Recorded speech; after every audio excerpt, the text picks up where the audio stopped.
ভাইরে, যেই নবীর বদন মোবারকে কোনোদিন মশা মাছি বসে নাই, সেই নবীর নুরানি বদন মোবারকে পাথর মারে। হায় হায়, আরে যেই নবী যে রাস্তা দিয়ে গেলে পাথরগুলো তোলার মতো নরম হয়ে গেছে,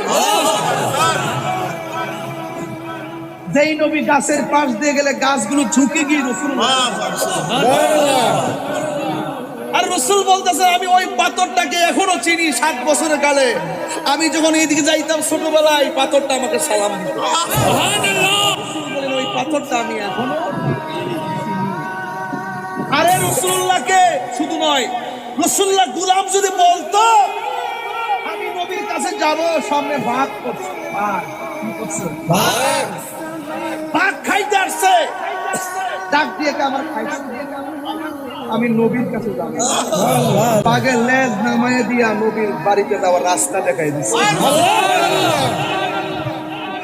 কিনা জানি না, আবু জাহিল্লাকে আপনি নবীর প্রমাণ কি? রসুলকে কি প্রমাণ চাও? পারলে আকাশের 4টা 2 ভাগ করো। আঙ্গুল মুবারক দিয়ে ইশারা করছে।